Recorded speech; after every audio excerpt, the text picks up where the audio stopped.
ভাগবতমের দশম স্কন্ধে 24-25 চতুর্বিংশতি পঞ্চবিংশতি দুটো অধ্যায়ে সুখদেব গোস্বামী বিস্তারিত আনন্দপূর্ণ এবং অত্যন্ত মাহাত্ম্যপূর্ণ কাহিনী বর্ণনা করেছেন। পড়ে নেবেন। আজকাল দুদিন আছে, পড়বেন, চেষ্টা করবেন, কমপক্ষে অনুবাদগুলো পড়ে, না হলে কৃষ্ণলীলা গ্রন্থে এই দুটো অধ্যায় পড়বেন। গিরি গোবর্ধন ধারণ লীলা এবং বৃন্দাবনে 12 বর্ষ কাহিনী। তো প্রথমে গোবর্ধনের চরণে প্রণাম জানাই। আমাদের নামহট্ট পরিচয় গ্রন্থে দিয়েছেন গোবর্ধন প্রণাম মন্ত্র।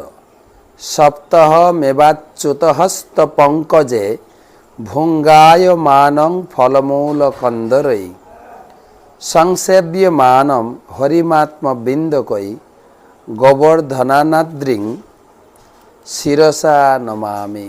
7 দিন তিনি এই হস্ত পঙ্কজে ভগবান এই গোবর্ধনকে ধারণ করেছিলেন এবং সংসেব্য মানম এবং ভগবানের সেবায় যুক্ত এই গোবর্ধনকে প্রণাম জানাই। অ্যাকচুয়ালি গোবর্ধন এখানে ছিলেন না।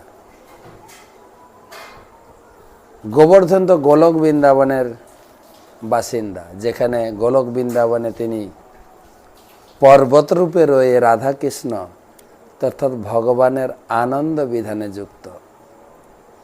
ভগবান যখন এই ধরাধামে আসবেন, প্রস্তুতি চলছে, তিনি রাধারানীর কাছে গিয়ে বলেন, রাধে, বলুন সবাই, রাধে রাধে, এখন তো আমাদের মর্তে অবতরণ হওয়ার কাল সংযুক্ত হয়েছে, আমি মর্তে বিহার করব, নন্দ যশোদার পুত্র রূপে বৃন্দাবনে বিহার করব, তোমাকেও যেতে হবে আমার এই দাপর লীলায়, কৃষ্ণ লীলায়। রাধারানী তিনি প্রথমেই ভগবান কৃষ্ণের এই প্রস্তাবকে গ্রহণ করলেন না, বলছেন না, আমি গোলক বৃন্দাবন ছেড়ে যাব না। কেননা যত্র বৃন্দাবনম নাস্তি ন যত্র যমুনা নদী যত্র গোবর্ধনম নাস্তি তত্র মে ন মন সুখম। যেখানে বৃন্দাবন নেই, যেখানে যমুনা নদী নেই, যেখানে গোবর্ধন নেই, সেখানে আমি একদম সুখ পাই না। কৃষ্ণ স্মিত হেসে তিনি বললেন, রাধে, আমি তোমার সুখের জন্য এই 3টা জিনিসই বৃন্দাবনে, এই ধরিত্রীতে, এই পৃথিবীতে প্রকট করাবো, বৃন্দাবন, যমুনা এবং গোবর্ধন। সেই গোবর্ধনের আবির্ভাব বৃন্দাবনে ভগবান এনেছে গোবর্ধন পর্বত। দ্রোণাচল পর্বতের পুত্র রূপে, দ্রোণাচল পর্বতের পুত্র রূপে গোবর্ধন আবির্ভূত হয়েছেন। আর একবার পুলস্ত ঋষি তিনি তীর্থ ভ্রমণ করতে করতে দ্রোণাচল পর্বতে পৌঁছে গোবর্ধনকে দেখে, দ্রোণাচল ছোট্ট পর্বত দেখে তার সৌন্দর্য, তার বিকাশ, তার মাধুরিমা দর্শন করে পুলস্ত ঋষি আকৃষ্ট হয়েছিলেন। তিনি মনের বাসনা করেছিলেন, আমি এই পর্বতকে নিয়ে বারাণসীতে স্থাপন, কাশী বারাণসী, তার কুঞ্জে বসে আমি প্রভুর নাম জপ করব, তার আশা হয়েছিল। দ্রোণাচল পর্বতের গৃহে তিনি অতিথি রূপে পদার্পণ করলেন। দ্রোণাচল পর্বত সেবা করেছেন, জপ পরনাস্তি, এবং আজ্ঞাবাহী দাস রূপে জিজ্ঞাসা করলেন, ঋষিবর, আর কি সেবার দ্বারা আমি সন্তুষ্ট করতে পারি? তখন এই ঋষি তিনি তার পুত্রকে প্রার্থনা করলেন, আমাকে এই গোবর্ধন দাও, আমি গিয়ে আমার তপস্থলী কাশীতে স্থাপন করে তার কুঞ্জে সুখে হরি ভজন করব। এটা শোনা মাত্রে দ্রোণাচল পর্বতের হৃদয় বিদীর্ণ হয়ে গেল। কিন্তু ঋষিদের কখনো অসন্তুষ্ট করতে নাই। তার বহু কষ্টের মধ্যেও তিনি দিলেন, কিন্তু গিরি গোবর্ধনেরও তার ইচ্ছা ছিল না যে আমি কাশীতে যাই। তার সঙ্গে একটা শর্ত সংযোজন করলেন, আমি এক শর্তে আপনার সঙ্গে যেতে চাই, এখান থেকে আপনি তুলবেন, নন স্টপ কোথাও রাখবেন না, একদম গিয়ে কাশীতে অবতীর্ণ হবেন। যখন সেই পুলস্তরে হাতে, তার কত শক্তিশালী, এই পর্বতটাকে হাতে নিয়ে ভগবান তো আঙ্গুলে ধারণ করেছেন, এও কত বড় শক্তিশালী, তার যোগবলের প্রতি তার একটা ভরসা ছিল যে ঠিক আছে, কোনো ব্যাপার নয়, আমি তোমাকে নিয়ে যাব। তো তুলেছেন, সে দ্রোণাচল পর্বত থেকে যখন কাশী দিকে যাচ্ছিলেন, যখন বৃন্দাবনের উপর দিয়ে যাচ্ছেন, তার শরীরে শিহরণ হয়ে যায়, আরে এ তো বৃন্দাবন ধাম, আমি তো বৃন্দাবনে থাকবো। বৃন্দাবনে 3 পাহাড় আছেন ভগবানের সেবার জন্য, ব্রহ্মা, বিষ্ণু এবং মহাদেব বা শিব 3 পাহাড় রূপে রয়ে বৃন্দাবনের সেবা বিকাশ করছেন, ভগবানের আনন্দ বিধান করছেন, রাধারানীর আনন্দ বিধান করছেন। প্রথমে ব্রহ্মা পাহাড়, ব্রহ্মা হচ্ছেন বর্ষণা পাহাড়। ব্রহ্মার যেরকম 4টে মাথা, বর্ষণারও 4টে মাথা। বর্ষণা পরিক্রমার সময় আমাদের পরম পূজ্য শ্রীমৎ রাধারমণ স্বামী মহারাজ তিনি দর্শন করান। ভানগড়, মানগড়, বিলাসগড় আর ডানগড়, 4টে মাথা, 4টে শিখর পরিক্রমা। আর তারপরে হচ্ছে ব্রহ্মার পরে বিষ্ণু, বিষ্ণু স্বয়ং গিরি গোবর্ধন রূপে বিরাজমান। তিনি একাধারে ভগবানের ভক্ত, একাধারে তিনি ভগবান স্বয়ং। রাধারানী প্রার্থনা করেছেন, হন্তায় অদ্রি অবলা হরিদাস বর্জ, হে শ্রেষ্ঠ হরিদাস, হরিদাসের মধ্যে, ভক্তদের মধ্যে বর্জ, বর্জ মানে শ্রেষ্ঠ, হরিদাস ও বর্জ প্রধান। যত রামকৃষ্ণ চরণ স্পর্শ প্রমোদ, যেখানে ভগবান কৃষ্ণ এবং বলরাম গোপ সখাদের নিয়ে তিনি গোচারণ লীলা করতেন, তাদের পাদ পদ্ম এখানে স্পর্শ হয়। যত পাদ পদ্ম রামকৃষ্ণ চরণ স্পর্শ প্রমোদ, গিরি গোবর্ধনের তলাটিতে বা গিরি গোবর্ধনের উপরে যখন কৃষ্ণ বলরাম গোচারণ লীলা করতেন, গাই বাছুরের চরণ স্পর্শ এবং কৃষ্ণ বলরামের চরণ স্পর্শে গিরি গোবর্ধন আরও উৎফুল্লিত হতেন।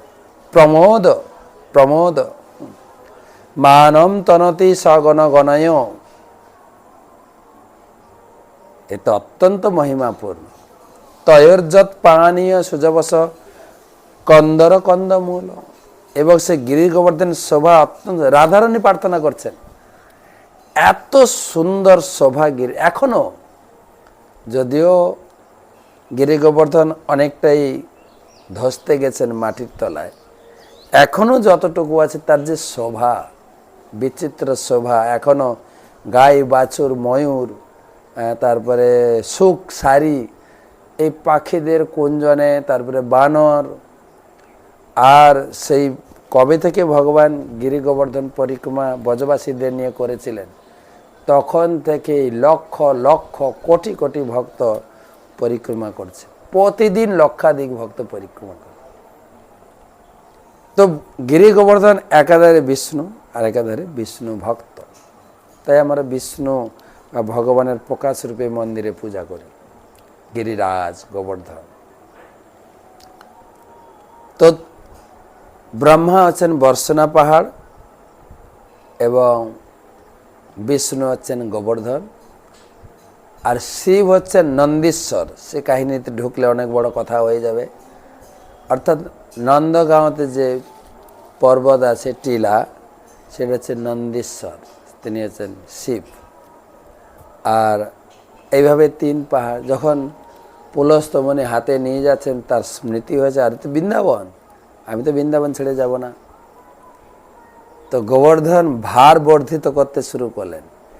এতটাই ভার হয়ে গেছে, পুলস্ত ঋষি আর ধরে রাখতে পারলেন না। রাখলেন, একটু বিশ্রাম করলেন, চোখে মুখে জল দিয়ে একটু সুস্থ বোধ করে যখন তুলতে যাচ্ছেন, উঠলেন না। তখন মনে পড়লো, আরে আমি শর্ত ফেল করেছি, আমার তো সরাসরি নিয়ে যাওয়ার কথা, তাহলে গোবর্ধন তো এখানে যাবে না। এবং তার মনোবাসনা পূর্ণ হলো না। মুনি ঋষিরা মাঝে মাঝে অত্যন্ত ক্রোধান্বিত হয়ে যান, বলে আমার মনোবাসনা পূর্ণ হল না, তোমাকে আমি অভিশাপ দিচ্ছি। অভিশাপ দিয়েছিলেন, প্রতিদিন তিল তিল করে তুমি মাটির নিচে ধসতে যাবে, 1 সর্ষ দানা পরিমাণ। অভিশপ্ত সেই দাপর যুগ থেকে। তখন এই বৃন্দাবনে গিরি গোবর্ধনের প্রকাশ হলো। কিন্তু এই গিরি গোবর্ধন পূজা পদ্ধতি কে শুরু করলেন, তার ইতিহাস। গিরি গোবর্ধন তো এসে গেলেন বৃন্দাবনে, ভগবান সাজিয়ে ফেললেন যমুনা নদী, গিরি গোবর্ধন, বৃন্দাবনের পরিপাটি অপূর্ব। যদি গিরি গোবর্ধন গিয়ে থাকেন, পরিক্রমা করে থাকেন বা শুনে থাকেন, মনটাকে সেইখানে নিয়ে চলুন। আজকে তো রাত্রি হয়ে গেল, কালকে সারাদিন মনটাকে গিরি গোবর্ধনের তলাতিতে আর মনটাকে গিরি গোবর্ধন পরিক্রমা করাবেন। গিরি গোবর্ধন পরিক্রমা। বৃন্দাবন মধ্যে শ্রেষ্ঠ গিরি গোবর্ধন, হরিদাস বর্জ যারে কহে গোপীগণ। রাধারানী সহ গোপীরা গিরি গোবর্ধনের বন্দনা করেছেন, হরিদাস বর্জ।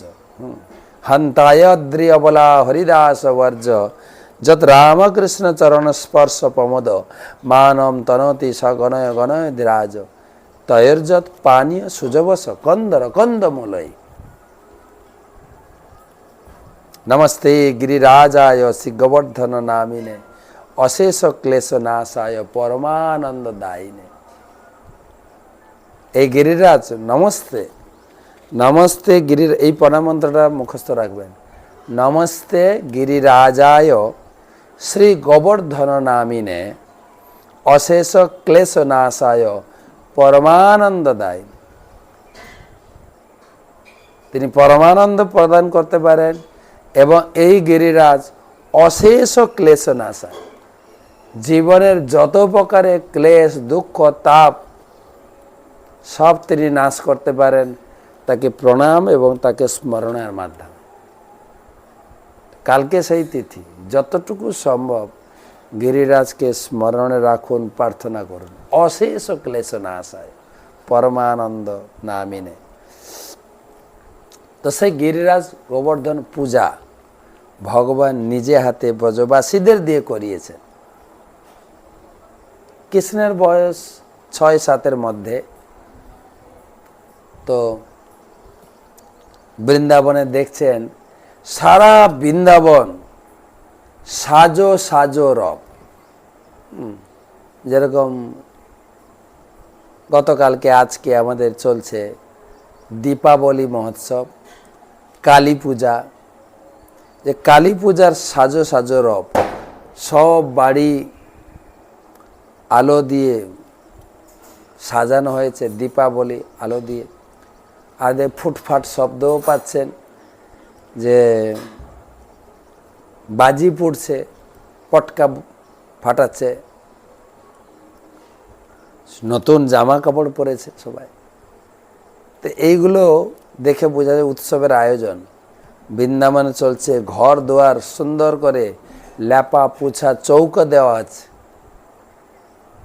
সবার মনে একটা আনন্দ উৎসব, ঘর সাজানো হচ্ছে, নতুন জামা কাপড় কেনা হচ্ছে, প্যান্ডেল হচ্ছে, বিভিন্ন প্রকার গায়ক বাদক তারা আসছেন সারি সারি করে, ঢাক ঢোল নাগরা বিভিন্ন প্রকার বাদ্যযন্ত্র নিয়ে গায়কেরা বাদকেরা প্রবেশ করছে। ভগবান তো জানেন কিসের উৎসব, তথাপি নরলীলায় তিনি বাবাকে জিজ্ঞাসা করছেন, পিতাশ্রী, আমার মনে হয় ভগবান কৃষ্ণের ড্যাড বলেন নাই, পিতাশ্রী এটা কিসের আয়োজন হচ্ছে, কার পূজা, কিসের পূজা, কিভাবে পূজা, কেনই বা পূজা করবে? বাবা কৃষ্ণের এই কথা শুনে বললেন, দেখো তুমি ছোট ভালো, এসব বুঝে তোমার কি লাভ, তুমি এসব বুঝবে না, তুমি যাও খেলাধুলা করো। আপনার কি মনে হয় কৃষ্ণ বালক? আরে নন্দ বাবারও বাপ, ব্রহ্মারও বাপ, সবার পিতা তিনি। ব্রহ্মাকে যদি পিতামহ বলা হয়, কৃষ্ণ হচ্ছেন প্রপিতামহ, সে জানেন না? কৃষ্ণ বললেন, বাবা ঠিক আছে আমি বুঝবো না, কিন্তু তুমি বুঝালে কিন্তু বুঝবো, তুমি বলো কিসের উৎসব হচ্ছে। বাবা তো সন্তানের কাছে, ছেলের কাছে উদার, সব কিছু খুলে বলবে। হ্যাঁ, তুমি চেপে রাখছো কেন, বলো বাবা কিসের উৎসব? বাবা সরলভাবে বললেন, দেখো এটা তেমন কিছু নয়, আমরা প্রতি বছর ইন্দ্র দেবতার পূজা করি, সেই তিথি আসছে সামনে, তো সেই পূজার তৈরি চলছে। ভগবান তো জানেন যে এটা ইন্দ্র পূজার আয়োজন হচ্ছে, কিন্তু ভগবানের টার্গেটটা ছিল ইন্দ্র পূজাটা বন্ধ করব। কেন? আমি জগতে এসেছি, এই জগতে এসেছি তিনটে কাজ করার জন্য।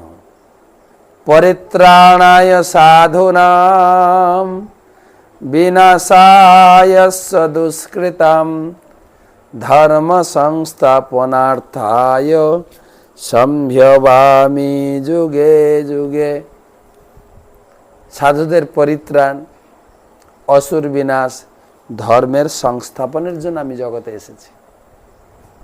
কিন্তু এখানে দেখছি আমার বাবা দেবদেবীর পূজা করছে।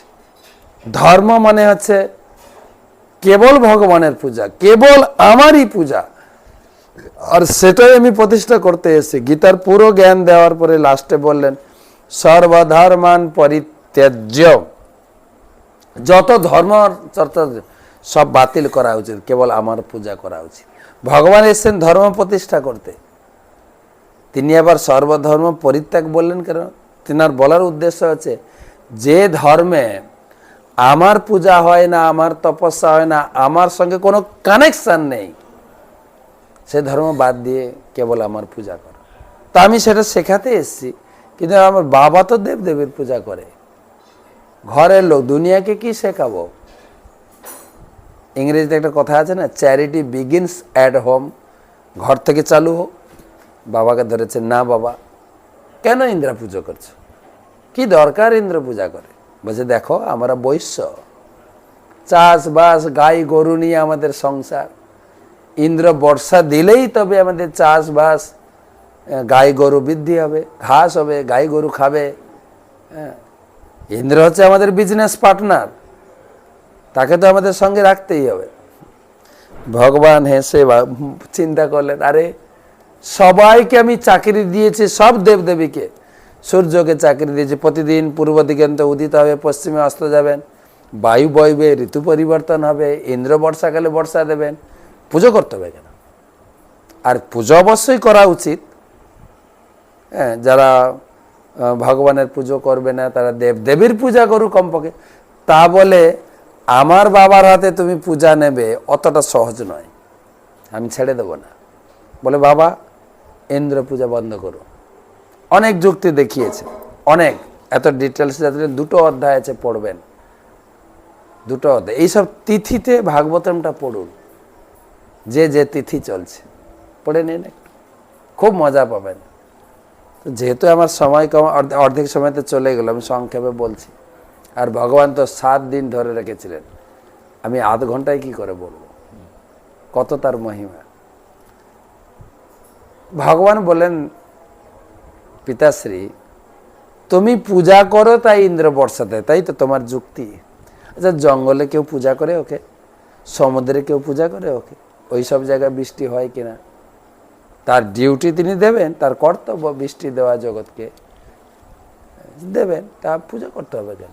অনেক যুক্তি দেখিয়ে, ঠিক নাস্তিকতার মতো যুক্তি দেখিয়ে ভগবান বাবাকে কনভিন্স করেছে। বাবাকে বললেন, দেখো অ্যাকচুয়ালি আমাদের বিজনেস পার্টনার হচ্ছে গোবর্ধন। বলুন তো, গোবর্ধন, গাই কিভাবে বাড়বে? গোবর্ধন, গাই। তো সেই গাই বৃদ্ধি হবে, গোবর্ধনের কুঞ্জ, গোবর্ধনের উপরে ঘাস লতা পাতা আর কুণ্ডের জল, অপূর্ব ঝর্ণা, ফল মূল সব দিক থেকে আমাদের সমৃদ্ধি করবে। চলো আমরা গোবর্ধন পূজা করি, ইন্দ্র পূজা করব না। বাবা তো অনেকটাই প্রভাবিত ছিল, প্রতি বছর পুজোটা করে আসছে। তখন বাবা বলছেন, দেখ এই যে আয়োজন করা হয়েছে, এটা দিয়ে আমরা গোবর্ধন, আমরা ইন্দ্র পূজা সেরে নিই, আরেকটা পুজোর আয়োজন করে আমরা গোবর্ধন পূজা করবো। হ্যাঁ, কিছু তো নাছড় বান্ধা, ইন্দ্রকে লেসন দিতে হবে।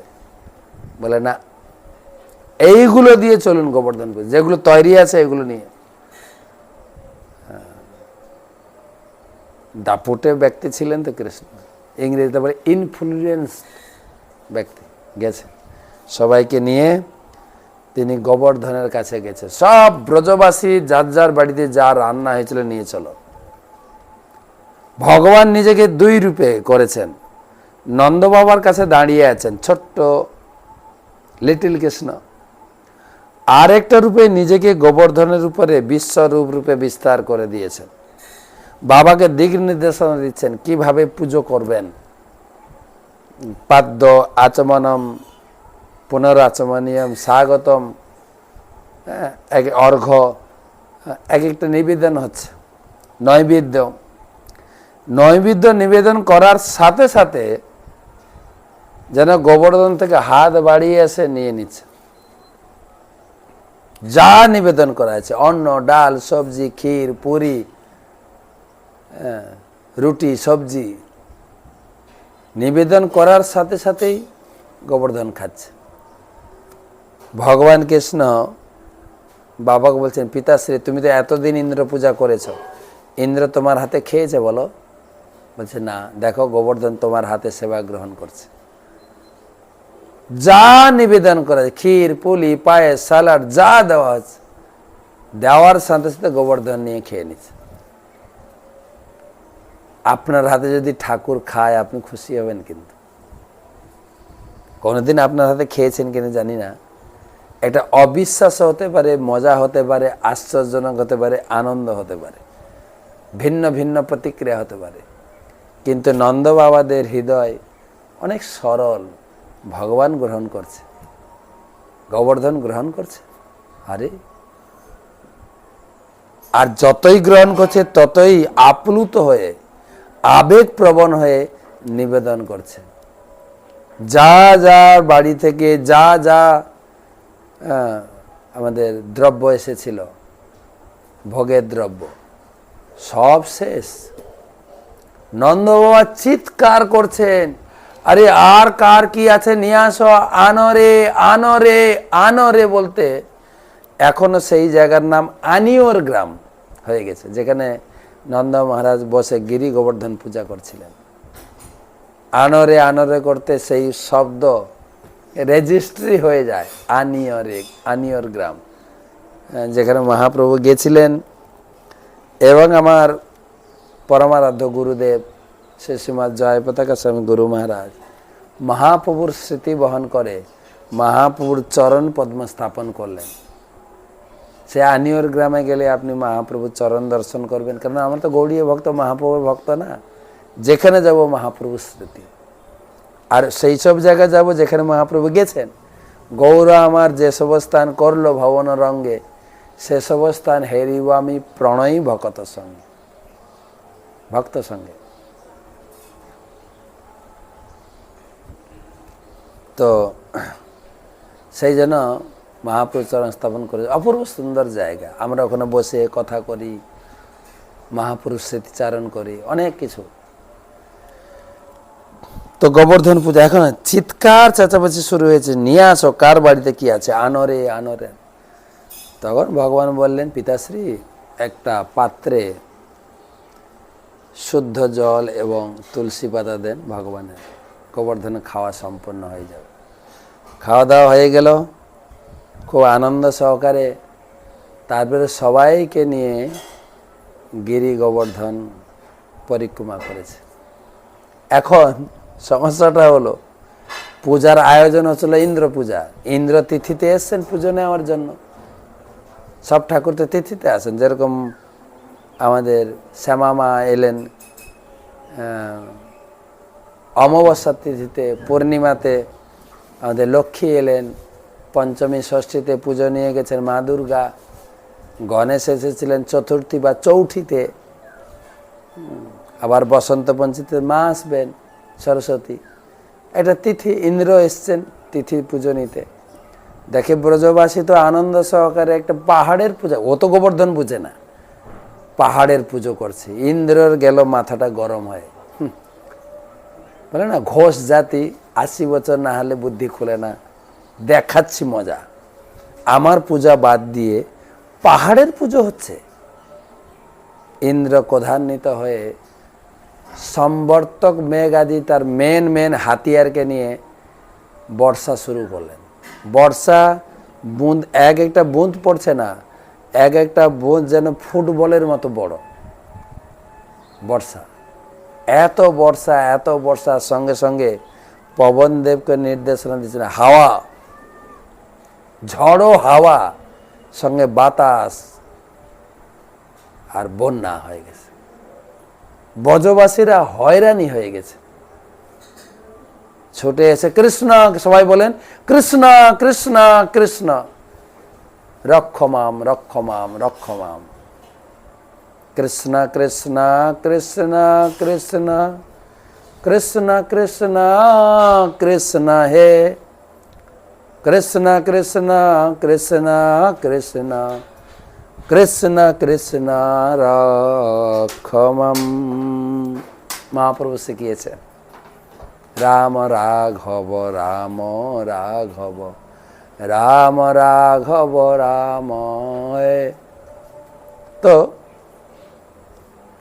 সব ব্রজবাসী কৃষ্ণের কাছে এসে উপস্থিত, কৃষ্ণ আমাদের রক্ষা করো রক্ষা করো। বলে কি হলো, এই যে তুমি ইন্দ্র পূজা বন্ধ করে দিয়েছো আমাদের, দেখো ইন্দ্র ক্রোধান্বিত হয়ে আমাদের হয়রানি করছেন। আমাদের মনেও এই ধরনের কিছু সন্দেহ বাসা বাঁধে, যারা আমরা ভক্তি জীবনে প্রথম আসি, আমরা বলি কেবল কৃষ্ণ পূজা করুন, মাথার ভিতরে এটা ঢুকে আছে আমি কালী পূজা করেছি, আমি লক্ষ্মী পূজা করি, আমার ঘরে লক্ষ্মী ঠাকুর আছে, লক্ষ্মী পূজা বন্ধ করে দেব, তাহলে তো লক্ষ্মী আমার ঘর ছেড়ে চলে যাবে, দেবদেবী অসন্তুষ্ট হবে। অসন্তুষ্ট অবশ্যই হবে, হয়েছে কিনা দেখেন।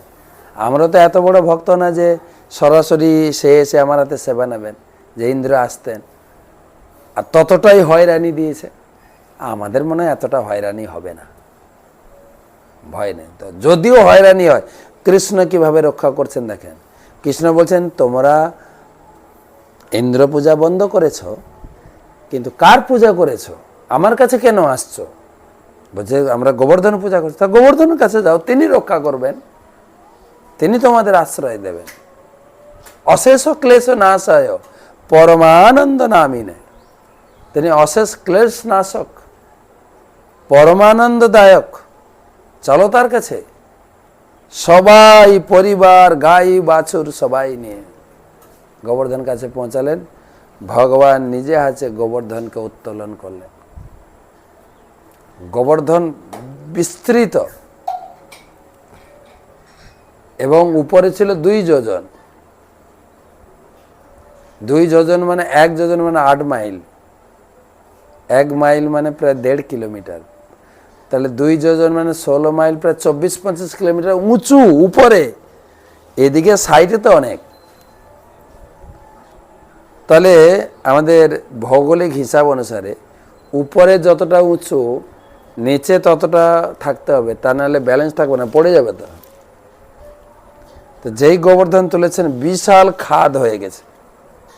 সঙ্গে সঙ্গে বলরাম তার শেষ নাগের শরীর দিয়ে চারিদিকে ওয়াল তৈরি করে 1 ফোঁটা জল ভিতরে ঢোকেনি। ভগবান কৃষ্ণ বলে সবাই ঢুকো, একদম শুষ্ক জায়গা, কোনো ভয় নেই, ঢুকো। কি বলবেন, বন্যার ভেতরে সরকার বানায় না শেল্টার, বা বাংলায় বলে কি বলে শরণার্থী ক্যাম্প, শরণার্থী শেল্টার ক্যাম্প বা শরণার্থী ক্যাম্প ঢুকে সবাই, সেখানে সবাই ঢুকেছে, ব্রজবাসী, গাই বাছুর, বৃদ্ধ, শিশু সব। গিরি গোবর্ধন লীলার মাধ্যমে ভগবানের অনেক কার্য সাধন করেছেন। একে তো ইন্দ্রকে থ্রেটেনিং দেবেন, লেসন দেবেন, আরেকটা হচ্ছে রাধারানীকে সন্তুষ্ট করতে। কত কথা বলবো বলে তো সময়টা খুব দৌড়াচ্ছে, খুব বলতে ইচ্ছা করছে গো, এত কথা বলে যায়, একটু শুনুন, কিন্তু সময়টা এত তীব্র গতিতে দৌড়াচ্ছে। রাধারানীর প্রতি একটা আশীর্বাদ ছিল দুর্বাসা মুনির। একবার রাধারানী খুব ছোট্ট নিজের ঘরের সামনে উঠোনে তার বান্ধবীদের সখীদের নিয়ে খেলছেন। হঠাৎ এসছেন দুর্বাসা মুনি। দুর্বাসা মুনিকে চেনেন আপনারা, দেখেছেন নাকি জানি না, কিন্তু তার কথা শুনেছি। একটা প্রসিদ্ধ, রেগে গেলে অভিশাপ, কিন্তু তার আরেকটা দিক ছিল, সন্তুষ্ট হলে আশীর্বাদ দিতেন। দুর্বাসা মুনির আগমন দেখে বান্ধবীরা সব পালিয়ে গেছে, রাধারানী যাননি। রাধারানী তার চরণে হাত দিয়ে প্রণাম করেছে। বড়দের চরণে হাত দিয়ে প্রণাম করলে বড়দের হৃদয়টা স্নেহ মমতায় ভরে যায়। এই কালচার আমরা ছোট থেকে দেখেছি, আমাদেরও মা বাবা শিখিয়েছেন। ঘর থেকে বেরিয়ে গেলে, স্কুলে যাচ্ছি, পরীক্ষা দিতে যাচ্ছি, আত্মীয় বাড়ি যাচ্ছি, পায়ে হাত দিয়ে প্রণাম করতাম। সেই কালচার উঠে গেছে, এখন হয়ে গেছে বাই। তো সেই আশীর্বাদ পাবেন কি করে? সেই জন্য আমাদের বড়দের আশীর্বাদ আমাদের উপরে নেই। আমরা দুর্ভাগা, মন্দ গতি, আমাদের মঙ্গল কিসে হবে? রাধারানী প্রণাম করেছেন, দুর্বাসা মুনি জড়িয়ে ধরেছেন। এই সুন্দরী লালি, কার বেটি রে তুই, কত ভাগ্যবতী তুই, তোকে আশীর্বাদ করি, তোর হাতের রান্না অমৃতের মতো টেস্ট হবে, এবং যে তোমার হাতের রান্না খাবে তার আয়ু, আরোগ্য, বল বৃদ্ধি হবে। এটা বৃন্দাবনে সকলে জানতো। রাধারানীর বিয়ে হয়ে গেছিল, কিন্তু মা যশোদা কৃষ্ণের রান্নার জন্য রাধারানীকে আনতেন। আর আপনারা জানেন, বিয়ে হয়ে গেলে মেয়েদের দুটো বডিগার্ড থাকে, একটা আছে জটিল আর কুটিল, শাশুড়ি আর ননদ। যখন কৃষ্ণ আসতেন নন্দালয়ে, যশোদার বাড়িতে কিচেনে রান্না করতেন, দুজন গার্ড দিত, কৃষ্ণ বা রাধারানী তারা মিলিত হতে পারতেন না। রাধারানী প্রার্থনা করছেন, কৃষ্ণ এমন একটা ব্যবস্থা, কোনো রেস্ট্রিকশন থাকবে না, আমি একটু অপলক নয়নে তোমাকে দর্শন করতে চাই। তাই গিরি গোবর্ধন, সারা ব্রজবাসী এখন গোবর্ধনের নিচে, এখানে কোনো রেস্ট্রিকশন নেই, gents, ladies, senior, junior. Krishna Govardhan ধারণ করে চিন্তা করছেন, আরে যার জন্য এত বড় নাটক আমি বানালাম, সেই নায়িকা রাধারানী কোথায়? খুঁজছেন সমস্ত লোকের, ব্রজবাসীর ভিতরে রাধারানী কোথায়? রাধারানীর নজরে নজর পড়েই তো রাধারানী। রাধারানীর নজর, কৃষ্ণের নজর, নজরে নজরে যখন মিলেছে, দুজনের ভিতরে প্রেম, শরীর কাঁপছে, গোবর্ধনও কাঁপছে, সবাই চিৎকার চেঁচামেচি, গোবর্ধন পড়ে যাবে, লাঠি ঝটা দিয়ে ঠেকাও। কেউ লাঠি দিয়ে, কেউ ছাতা দিয়ে, সব ঠেকাচ্ছে। দেখবেন ছবিটা। রাধারানীকে সন্তুষ্ট করার জন্য ইন্দ্রকে কাজে লাগিয়ে এসব করলেন ভগবান। পরে দেখছেন আর এই পাশে বড় ভাই বলরাম আছেন, এসব করা ঠিক না। যাই হোক, গোবর্ধন ধারণ করে আছে। তো ইন্দ্র তো অপেক্ষা করছিলেন যে আমি পূজা নেব, দেখছে যে সব পাহাড়ের পূজা করছে। তো যখন গোবর্ধন ধারণ করে আছেন, তখন ইন্দ্র তার দুজন মেন সেক্রেটারিদের পাঠালেন। প্রথমে অগ্নিদেবকে পাঠায়, অগ্নিদেব যাও তো, দেখো তো বৃন্দাবনটা জলের তলায় তলিয়ে গেছে কিনা। অগ্নিদেব এসে দেখছে না, সবাই বেশ সুস্থ আছে পাহাড়ের নিচে। গিয়ে খবর দিলেন। ইন্দ্র কিন্তু বিশ্বাস করলেন না, আরে একটা বাচ্চা ছেলে কি করে পাহাড় ধারণ করবে। দেখেন, ইন্দ্র বিশ্বাস করছে না আর আমাদের বিশ্বাস। তখন পবনদেবকে পাঠালেন। পবনদেব এসে দেখছে একই ব্যাপার, গিয়ে খবর দিলেন, আরে দেবরাজ ইন্দ্র, কি বলবো, ব্রজবাসীদের কিচ্ছুই বিগড়ায়নি, কিচ্ছুই হয়নি, তারা পাহাড়ের নিচে সব থেকে পিকনিক করছে। তখন ইন্দ্রের টনক নড়েছে, আরে আমি ভুল করে ফেললাম তো, তিনি তো স্বয়ং ভগবান, তার তার তার তার পার্শ্বদ ব্রজবাসী বৃন্দাবনবাসীদের আমি এত হয়রানি করলাম। এবারে টনক নড়েছে, আরে ভুল করেছে তো করেছি বসের কাছে, যে আমাকে সেবায় নিযুক্ত করেছেন, চাকরি দিয়েছে, তার কাছে ভুল, কি করে যাব ভগবানের সামনে, সেই সাহস হচ্ছে না। ছুটছেন পিতামহ ব্রাহ্মণের কাছে, পিতামহ পিতামহ please help me, please help me, আমাকে সাহায্য করো। কি হলো, তোমার অসুবিধাটা কি? কৃষ্ণের চরণে অপরাধ করেছে, ডিটেলস বলেছেন। ব্রহ্মার মাথায় হাত, তুমিও ভুল করেছো, আমি একটা গবেট আগে ভুল করেছি, তার গোবৎস এবং সখাদের চুরি করে মহা অপরাধ করেছি, আমি তো আর তার সামনে যেতেই পারবো না, তোমাকে হেল্প করবো কি করে বলো, আমি মুখ দেখাতেই পারবো না তার সামনে, এত লজ্জিত আমি, এত বড় অপরাধী। ইন্দ্র যদিও একটা আশা ভরসা ছিল ব্রহ্মা সাহায্য করবে, সেটাও গেল, আর তো কোনো আশা ভরসা নেই, চাকরি যায় যায়। ব্রহ্মা বলেন একটা উপায় বলে দিচ্ছে, এটা ব্যবহার করতে পারো, কাজ হতে পারে। বলুন বলুন প্লিজ বলুন, প্লিজ বলুন। বলছে ভগবান নমো ব্রাহ্মণ দেবায় গো ব্রাহ্মণ হিতায় জগদ্ধিতায় কৃষ্ণায় গোবিন্দায়, তিনি গোবিন্দ, তিনি ব্রাহ্মণ এবং গাভীতে খুবই সন্তুষ্ট।